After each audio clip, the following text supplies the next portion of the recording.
Assalamualaikum warahmatullahi wabarakatuh.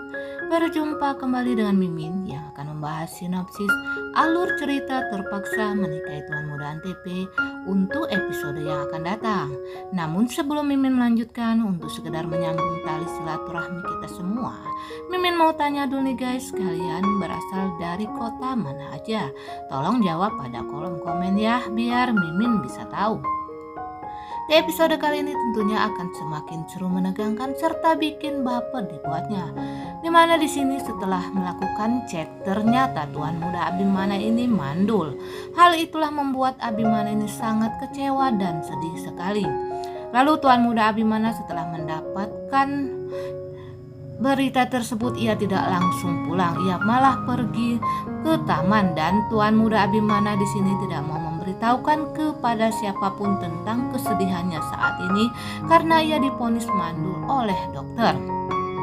Sementara itu Kinanti ini sangat cemas sekali karena Tuan Muda Abimana sampai saat ini belum juga pulang, padahal sudah waktunya pulang.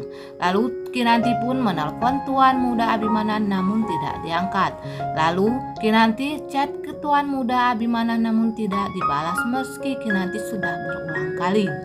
Akhirnya Kinanti pun menghubungi David karena ia merasa sangat khawatir dengan keadaan Tuan Muda Abimana saat ini. Kenapa Tuan Muda Abimana belum juga pulang? Lalu David pun yang dihubungi oleh Tuan Muda Abimana ini langsung datang ke rumah Tuan Muda Abimana. Dan di sini Kinanti menceritakan kepada David kalau ia sangat mengkhawatirkan keadaan Tuan Muda Abimana yang belum juga pulang sampai saat ini. Akhirnya mereka berdua pun memutuskan untuk mencari di mana keberadaan Tuan Muda Abimana. Namun ternyata Tuan Muda Abimana saat ini sedang terlihat menyendiri di pinggir kolam. Dan Kinanti pun akhirnya menemukan Tuan Muda Abimana.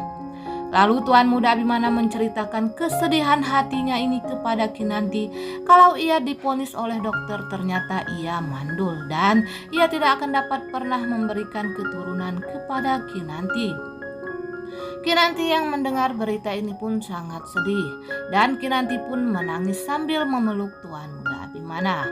Ia mengatakan kepada Tuan Muda Abimana meski Tuan Muda Abimana tidak akan pernah mendapatkan keturunan atau mandul, akan tetapi Kinanti tidak akan pernah meninggalkan Tuan Muda Abimana karena ia sangat mencintai Tuan Muda Abimana.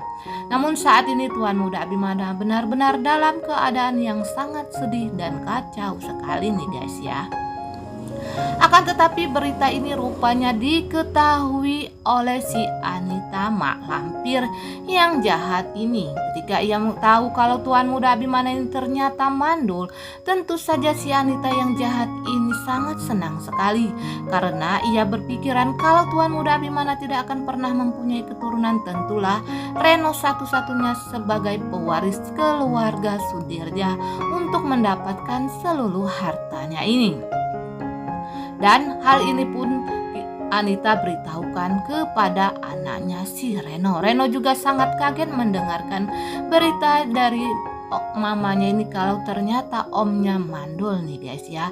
Ada perasaan senang juga di hati Reno kalau ternyata pamannya ini tidak akan pernah mendapatkan keturunan dan ia pun akan menjadi pewaris satu-satunya harta keluarga Sudirja nantinya. Akan tetapi rupanya nih guys ya, si Anita ini sangatlah jahat sekali. Ia malah menyebarkan berita ini ke kantornya Tuan Muda Abimana, sehingga di kantor Tuan Muda Abimana ini telah tersebar kalau ternyata Tuan Muda Abimana ini mandul nih guys. Tentunya di sini para karyawan pun sangat kaget mendapatkan berita tersebut. Dan hal ini ternyata juga diketahui oleh Tuan Muda Abimana. Tentunya Tuan Muda Abimana ini sangat marah sekali dan ketika itu si Kinanti ini tengah masuk ke ruangan Tuan Muda Abimana, dan di sini Tuan Muda Abimana pun marah dan ia mengatakan kepada Kinanti siapa yang telah menyebarkan berita tersebut. Kinanti di sini juga tidak tahu siapa yang telah menyebarkan berita itu. Lalu Kinanti menyelidiki dan menanyakan kepada David apakah David tahu siapa yang telah menyebar berita di mana Tuan Muda Abimana ini mandul, sehingga seisi kantor pun menjadi heboh yang tentunya akan membuat Tuan Muda Abimana ini sangat marah dan malu sekali nih guys ya. Akhirnya David pun akan menyelidiki siapa yang penyebar berita tersebut, yang membuat Tuan Muda Abimana ini sangat murka dan malu. Karena ini adalah ternyata kelakuannya Anita yang belum diketahui oleh Kinanti, Tuan Muda Abimana dan juga David. Akan tetapi di scene berikutnya rupanya si Anita ini akan mendapatkan karma atas kejahatannya guys ya. Ia pun ketika akan menyeberang jalan tiba-tiba saja ada mobil dan si Anita ini tertabrak mobil tersebut dan terlihat si Anita ini terduduk. Mampus nih guys ya. Memang wajar si mak lampir ini mendapatkan hukuman yang setimpal atas segala kejahatannya. Semoga saja si Anita ini segera lenyap dari muka bumi ini dan dari sinetron TMTM nih guys ya. Tapi kalau lenyap nggak seru lagi nih guys ya, nggak ada yang jahatnya juga nih. Dan di episode kali ini juga akan dibahas masalah pernikahan Reno kembali yang ternyata juga akan dikacaukan oleh si Anita ibunya ini, dimana gaun pengantinnya nanti akan dirusak oleh si Anita ini nih guys ya. Waduh, jahat bener si Anita ini. Semoga saja nantinya ia akan mendapatkan hukuman yang lebih setimpal lagi. Padahal saat ini ya sudah tertabrak mobil. Semoga saja nih guys ya, kakinya juga patah nih guys ya. Nah guys, Mimin kira sampai di sini dulu. Apabila ada kekurangan dan kesalahan kata dari Mimin mohon maaf. Dan untuk kalian yang baru menemukan channel ini, jangan lupa tekan tombol subscribe dan nyalakan lonceng notifikasinya agar kalian tidak ketinggalan info terbaru dari Mimin tentang sinetron kesayangan kita, yaitu Terpaksa Menikahi Tuan Muda Antv.